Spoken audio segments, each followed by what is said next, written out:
Naniniwala ka ba na ang buhay ay hindi na pwedeng i-rewind? Po, salamat. God bless. Tama yan, Dave. Ang buhay ay hindi karera. Oo. Alternate tayo sa OT. Slowly but surely. Ayun! Mahirapan. Galing. Binabati kita. Hi, JC. Ay, kape, boss.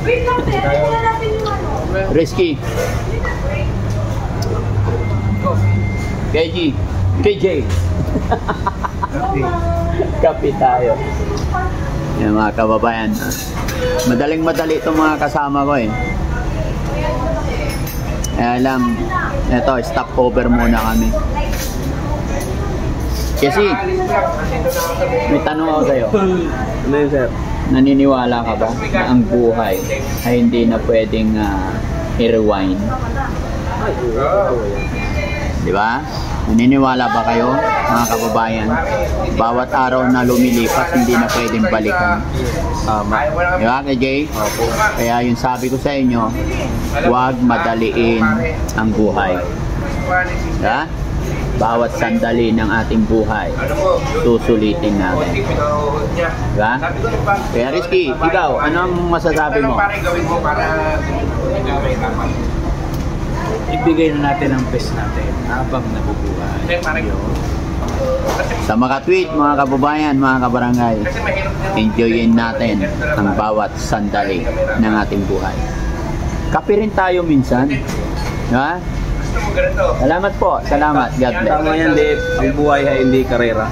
Oo. Alternate tayo sa OT. Slowly but surely. Ayun! Mahirapan. Galing. Binabati kita. Si KJ naman. KJ, ano masasabi ni KJ? Yung isang buhay na binigay sa atin, gawin nating makabuluhan. Ay, Para hindi ka mahirapan nung nababawasan. kaya pala makulay ang buhay mo. Makulay yan. Pati ikaw makulay. Nog-nog ng... Sa'yo. Nog-nog ang buhay. Nog-nog. God bless po sa atin lahat mga kababayan. Enjoy po tayo. Enjoy. Thank you. Salamat, salamat. Thank you, mga kababayan. And...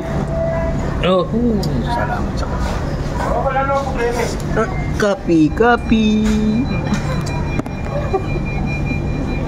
Salamat. Peace out. Mga kababayan, ito yung bagong pabahay ni Daddy Frankie. Siyempre, andito ngayon si Daddy Frankie. You know? Kaya mga kababayan, lahat po kayo, lahat ng nakapanood, lahat ng malapit dito, kahit sa mga content creator na kagaya namin, this coming 20 po, blessing na po ng tindahan na ito, ng bahay ni Tatay John tsaka si Jerome. Anyayahan namin kayong lahat mga kababayan, makisaya, makisalo-salo, may kaunting ano, at ito pa, binyag na rin daw ni Jerome, at ito. Hop! Good morning mga kababayan. Ako na, okay na ako. Mga kababayan, ito yung bagong pabahay ni Daddy Frankie. Siyempre, andito ngayon si Daddy Frankie. You know?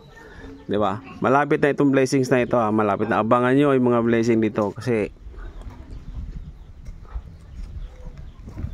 lang, iikotin natin yung bahay niya. Dahil, siyempre, makikita nito. Tingnan mo yung mga salamin. Hanggang dito yan, mga kababayan. Yan o. Huwag na tayong pumasok sa loob kasi yung dating sirang bahay ni Jerome, ayun o. Ito na yun ang bago. Ito na yung bago ngayon. Diba? Nakita nyo naman. Sobrang ganda. Ito yung pang ilang pabahay ito ni Daddy Frankie. Siguro 1, 2, 3, 4. Siguro pang 5. Hindi ko lang sure kung pang ilang pabahay ito ni Daddy Frankie. Kasi mula Cavite, sa marami na itong pabahay ni Daddy Frankie mga kababayan. Ano? Diba? Ang ganda. Nung unang nakikita namin to, yung pabahay na ito, yung sinusukat pa lang ito, ang liit ito tingnan. Ang liit. Ngayon na natapos na, Diyos ko, sobrang laki. Ito yata yung pabahay ni Daddy Frankie na pinakamalaking pabahay niya sa lahat ng pabahay ni Daddy Frankie. At ito maganda rin. Maganda rin ito yung pabahay. At saka ibang style. Ba namang style to. So mga kababayan, update lang yan sa pabahay ni Daddy Frankie sa araw na to. So abangan nyo ang susunod na update ni Daddy Frankie sa kanyang pabahay. So yun mga kababayan, mga kabarangay, isang blessing at biyaya na naman ang natanggap ng isang pamilya. Dahil po yan sa inyong suporta. Hindi po ito magaganap, hindi ito mangyayari, hindi ito mabubuo kung wala kayong lahat. At syempre higit sa lahat si God. Kaya mga kababayan, lahat po kayo, lahat ng nakapanood, lahat ng malapit dito, kahit sa mga content creator na kagaya namin, this coming 20 po, blessing na po ng tindahan na ito, ng bahay ni Tatay John tsaka si Jerome. Inaanyayahan po namin kayo makisalo, makisaya, no? Kaya samahan nyo kami mga kababayan, alas 11 po ng umaga, no? September 20 po, Saturday po yun mga kababayan. Itinaon ko po ng Saturday para walang pasok yung mga bata, no? Para makapunta tayo. Kaya inaanyayahan namin kayong lahat mga kababayan, makisaya, makisalo-salo, may kaunting at ito pa, binyag na rin daw ni Jerome at ito, ninong si Boss JB. Kaya nako, big time galante yan si Boss JB. Kaya kung sino yung mga magbibinyag pa dyan, huwag niyong kakalimutan si Boss JB. Galante yan pagdating sa mga binyag-binyag, sa kasal, ninong. Galante yan si Boss JB, no? Kaya mga kababayan, suportahan nyo rin si Boss JB para mas lumagana pa ang pagtulong natin. Maraming salamat and God bless po. Boss! Basta ikaw ng bahala. Ha? Hindi sila? Alis tayo? Ay, si ate. Ate, kumusta na yung pagkaramdam mo, te? Okay na, sir. Pero magpapaduplex pa ako, sir. Di ba, hindi, binigyan kayo ni Kuya para ipa-check up, na-check up naman? Yes, sir. Napalaboratory na ako, sir. Sa Manila. And then, binili ko na yung binigay niya. Okay naman. Okay naman. Pero sabi ng doktor, magpapaduplex ka pa for the final, sabi niya. Para, di ba, sir, sabi ko, magpapa-opera ako, sir. Sabi nila sa Manila, hindi na daw kailangan. Okay naman. Gamot lang daw. Makukuha sa gamot. Gamot lang daw. Pero magpapaduplex pa, scan pa ako, sir. Kaya, hingi sana ako ng tulong ulit kay Daddy kung matulungan ako. Kaya lang, wala po sa ngayon. Papalago naman ka naman. Siguro, ipapaalam namin kay Daddy Frankie na nagpunta kayo dito. Papaalam ko sa kanya. Ako mismo magsasabi. Yes, po. Iba naman po yung case ko. Yung case na. So, Yung, Case ko, iba naman po siya. Cancer po yun. nagpapakay mo yan, Cancer sir. po sa dugo po. Makikita naman po ako sa buwan. Kaya, kaya nyo at ipaparating ko lahat. Ano pangalan nyo, te?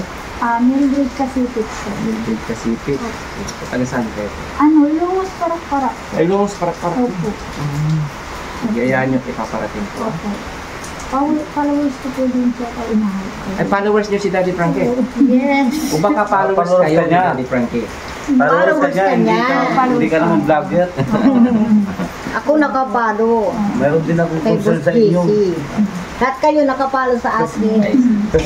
Walang pamasahe itong mga... Walang pong Namamasada lang po ako. Kaya lang problema namin, sir. Namamasada lang ako. Akala ko kung saan sila pupunta. Sabi ko nga, at least nakita ko yung bahay. Bahala na. Ano ka ba? Ano? Naawa ko sa kanila kasi sabi niya may sakit yung tapos ito lagi ko nakikita sa malaki ang niya eh. Sabi niya sa akin walang magsasakay sa kanila. Ako lang Kapag, naawa lang talaga ako sa kanila. motor, magkano binabayad ninyo? Sa motor po, 500 po, sir. 500? Opo. 100. Malayo daw po eh. Alas ay hindi po nila tanggapin. Saan yung malay, Sa pabento dito, sir. Sa pagyan.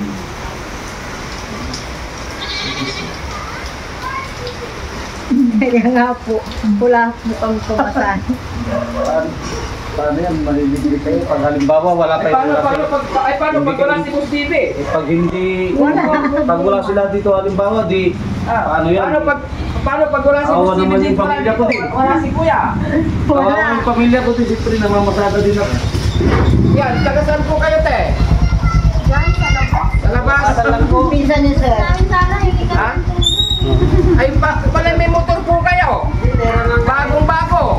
Paramo pa yan. Yung motor-motor niya yan. Pinarkila namin, sir. papasada po. Papasada. Ito, 500. Yung sinabi ni ate. Pagpasensya nyo na kasi tatapos ko lang ngayon kuya, ate. Pupunta kami sa ospital ngayon. Sabi nga nila. Kaya ito yung Pwedeng pamakain. itatag ko kayo sir pag ano. Ay, pwede. Yan. Magpapasalamat na lang ako sa ako. Kayo na lahat, meron nandun mga... Oh, yan. Thank you so much. Ito, papasahin nila para hindi na sila problema. Ayan, yun, ipaparating ko kay Daddy Frankie. Yung mga kahilingan ninyo, ate, ha? Oh. Yan. Oh. Yan.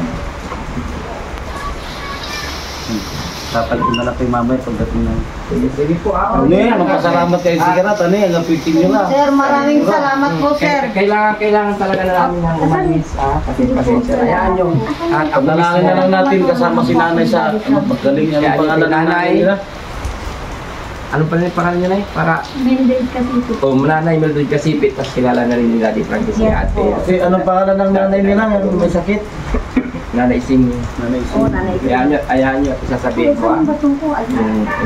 ako mismo ang magpapabot kay Daddy Frankie yung mga kahilingan. Ngayon kailangan talaga namin umalis. Pasensya na. Salamat po mga sir, salamat po. Thank you. Ingat. Opo, salamat. Salamat. Ingat para hindi kayo mabasa. Magpapapunta rin pa kami dito. Sige, sir. Sige. Tara, let's go. Kailangan natin binay.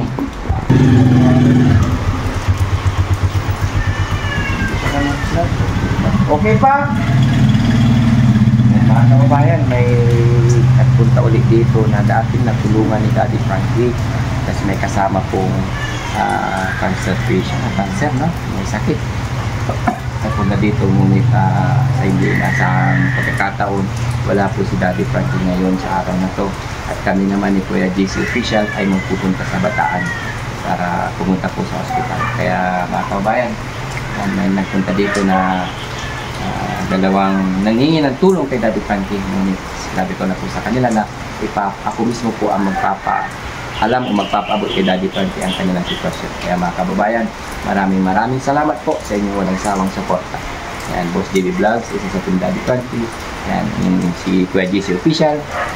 At ang buong team, Bakas ni Tax, support din natin mga kababayan. Yan, isa sa team Daddy Frankie. Ang pogi namin kasama mga kababayan. Yeah. Yun, maraming salamat. Alis na kami, oh. Naka-ready na kami. Bye-bye and see you again.